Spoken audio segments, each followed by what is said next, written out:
Hello, it is I, Kohan Jo. Not to be confused with Conan, that real big dude. So, anyhow, today I wanted to look at war attacks. So, typically we get asked tons of questions about who do I attack, where do I attack from, how many spells, how many troops, right? But that's down in the details. Let's take a look at the overall war strategy for winning wars. Because we don't want to be this guy. Nobody wants to be this guy. Nor are any of us as cool as this guy. All right, so with that being said, we basically need to have a strategy that we can win a war. And it really starts with the attack range and people staying within their own kind of scope, I guess is what you would call it. Not going too high, not going too low, because ultimately anybody that goes too high or too low is stealing an attack from the other person. Well, so what does that mean? So basically, if I was sitting, we just look at right our clan. If I was at number one and I went down and I started attacking the enemies, you know, we'll just say 10 and 11, right?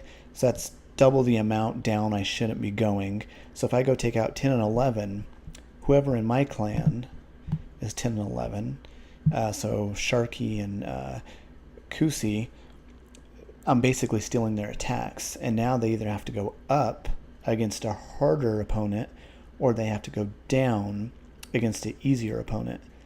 And if that continues to ripple throughout the entire war, people at the bottom have no attacks, and usually it's the entire bottom third cannot attack. They can't really participate in war.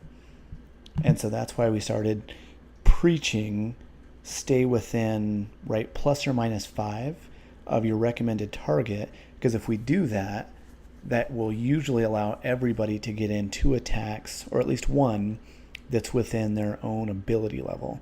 And so if we look at this war, right, 91 to 79, but it was really much closer up until the last, few minutes. And so if you look, we got 3 from Boss, 3 from me, 2 from Warren. That's 8 stars to really their 1 in the last few minutes, right? So this war was attack for attack. And again, nobody wants to be this guy, right? You don't want to lose by 1 star because you went and stole somebody else's attack and then they didn't have an attack, right? So if people are able to attack, that means they can't get stars. So ultimately the strategy is everybody stays within their own ability, at least on the first attack. And if we're up big, then we can go for loot on the second attack. All right, that's it for this one. Peace.